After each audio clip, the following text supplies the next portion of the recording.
السلام عليكم ورحمة الله وبركاته. كل سنة وانتم طيبين. اتمنى يا رب تكونوا بخير وفي افضل حال. في فيديو النهاردة جمعت لكم اكتر من وصفة بحب اعملهم في شهر رمضان، مناسبة جدا بعد الفطار او بعد السحور. ساعات كده بنكون بعد الفطار عايزين ناكل حاجة حلوة وتكون خفيفة ومتبقاش تقيلة على المعدة، فدي انسب واحلى الوصفات، ووصفات سهلة وبسيطة مش بتاخد معاكي وقت. فيلا بينا نشوف اول وصفة. توكلنا على الله.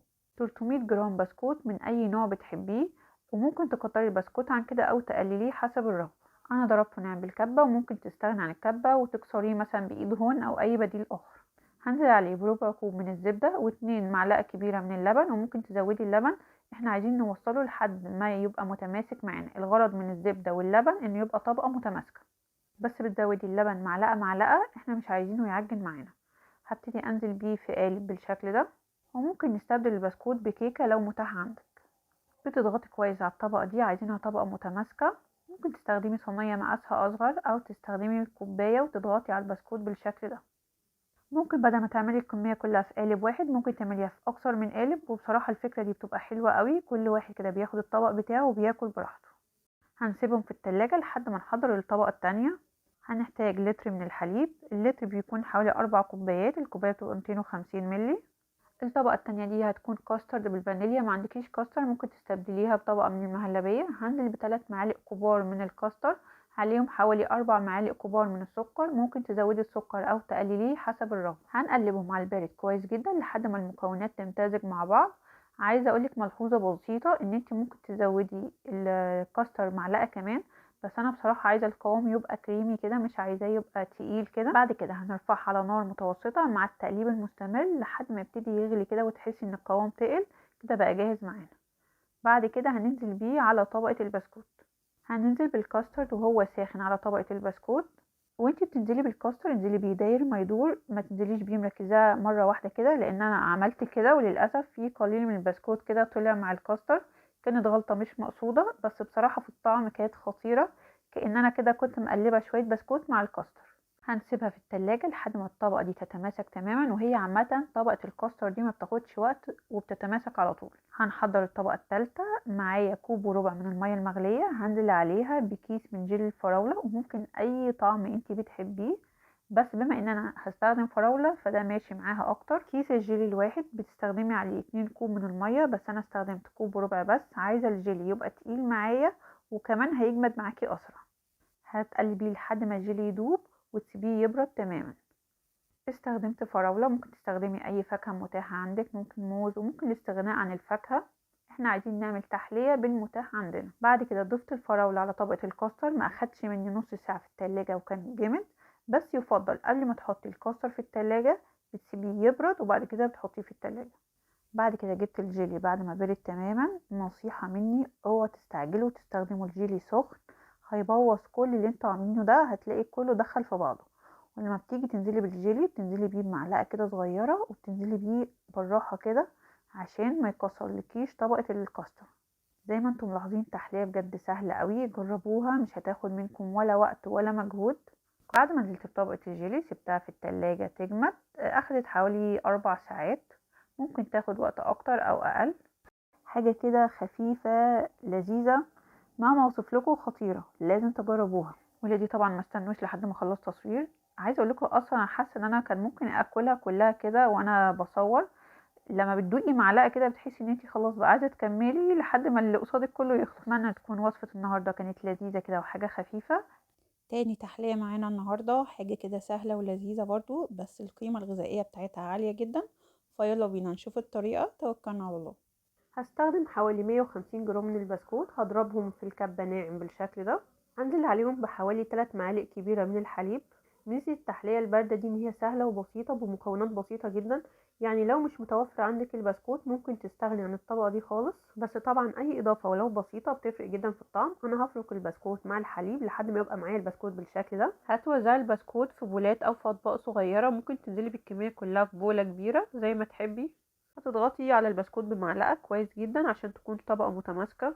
الكمية البسكوت عملت لي يعتبر 6 بولات كبار و2 بولة صغيرين. لو متوفر عندك فراولة او موز اي فاكهة متاحة عندك، اضافة الفاكهة للتحلية دي بجد بتديها طعم حلو قوي وبتزود القيمة الغذائية. هبتدي اضيف شريحة من الموز وشريحة من الفراولة بالشكل ده. هنسيبهم على جنب ونحضر الطبقة التانية. هحتاج كوب من عصير الفراولة المركز بدون إضافة سكر أو مية، فهتضربي الفراولة في الخلاط أو بالهاند بلندر. هنزل بكوب من عصير الفراولة المركز اللي احنا لسه عاملينه على لتر من الحليب، ونزلت ب3 معالق كبيرة من النشا، 2 معلقة كبيرة من الدقيق، والسكر حسب الرغبة نزلت بحوالي 5 معالق كبيرة، ونزلت بحوالي معلقتين كبار من القشطة، ممكن تستغني عنهم وممكن تستبدليهم بمعلقة من الزبدة، ونزلت برشة من الفانيليا. الفانيليا اللي عندي بتبقى مركزة شوية فما بنزلش بكمية كبيرة. هقلب المكونات كلها مع بعض بالشكل ده. ممكن تكتفي بالمكونات دي ومتضيفيش حاجة تاني، بس في إضافة أخيرة بتفرق في الطعم وبتعزز وبتزود القيمة الغذائية جدا. 3 معالق كبيرة من الزبادي اللي أنا بستخدمه ده زبادي أنا اللي عاملاه، هسيب لكم الفيديو بتاعه في صندوق الوصف. بالمضرب اليدوي هتخفقي المكونات مع بعض كويس جدا على البارد، وبعد كده ترفعيها على نار متوسطة مع التقليب المستمر لحد ما القوام يتقل معاكي. اول ما تحسي ان القوام تقل معاكي وبقى كريمي بالشكل ده يبقى كده القوام مظبوط. هتنزلي بيه ساخن على طبقه البسكوت، حاولي توزعيها كويس جدا وحاولي ما يبقاش فيه فراغات. هتسيبيه لحد ما يبرد تماما، وبعد كده بتحفظيه في التلاجة لحد ما يتماسك، يعني ممكن ياخد ساعه ساعتين بالكتير. يلا نحضر الطبقه الثالثه. في بوله حوالي كوب وربع من الميه السخنه، هنزل عليها بكيس من الجيلي. الكيس ده بيكون حوالي 70 جرام.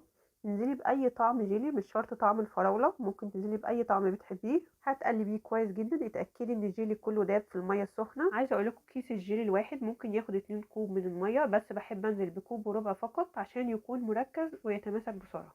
بالمعلقه هتشيلي البابلز او الفقاعات اللي فوق بالشكل ده، وهتسيبيه لحد ما يبرد تماما. عايزه اقولك لو سخن حاجه بسيطه ممكن يسيح لك الطبقه التانية. نزلت بشرايح من الموز والفراولة على الطبقة التانية بعد ما تماسكت. انا حطيتها في صينية عشان يبقى سهل ان انا ادخلها التلاجة واخرجها منها. بعد ما الجيلي برد تماما هبتدي انزل بيه بالتدريج، ما بتنزليش بيه مرة واحدة. فاكرين لما قلت لكم وانتوا بتفردوا الطبقة التانية افردوها كويس جدا بحيث ما يكونش فيها فراغات. في مشكلة بتواجه كتير مننا ان ساعات الجيلي مش بيفضل ثابت لفوق وممكن ينزل على الطبقة التانية، وده لسببين: يا اما الجيلي لسه سخن، يا اما الطبقة التانية مش مفرودة كويس وفيها فراغات، فبالتالي الجيلي هينزل على تحت. بعد ما هتخلصي هتحفظيه في التلاجة ساعة ساعتين، هتلاقي طبقة الجيلي تماسكت على طول، مش هتاخد وقت. اولا الطبقة مش سميكة قوي، وكمان الجيلي مركز فهيتماسك معاكي ان شاء الله بسرعة. حاجات بسيطة عملنا تحلية حلوة جدا مفيدة وقيمتها الغذائية عالية. وممكن تستغني عن طبقة البسكوت او طبقة الجيلي، ممكن تستكفي بطبقة البسكوت وطبقة الكريمة، طبقة الكريمة وطبقة الجيلي، اي حاجة المتاح عندك. بس بجد مفيد جدا، هيشجع اولادنا على الصيام، وخاصة اولادنا اللي لسه بيصوموا جديد. ولما ياكلوا طبق واحد من ده في اليوم هتحسي ان هم اكلوا حاجة مفيدة. فاتمنى ان انتوا تجربوا الوصفة لانها بجد وصفة خفيفة لذيذة جدا مريحة، مش متعبة للمعدة خالص، بالعكس.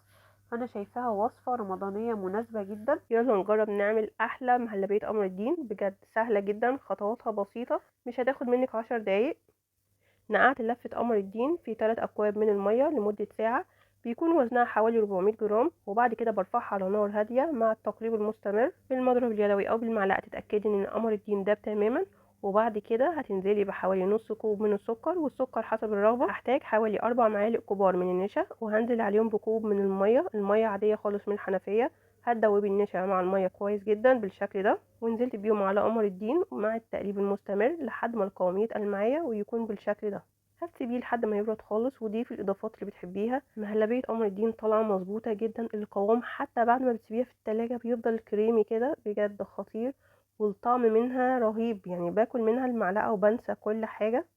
لكل محبي مهلبية قمر الدين انصحكم ان انتوا تجربوا الطريقه دي، هتعشقوها اكتر واكتر. اسيبكم في رعايه الله وحفظه، والسلام عليكم ورحمه الله وبركاته.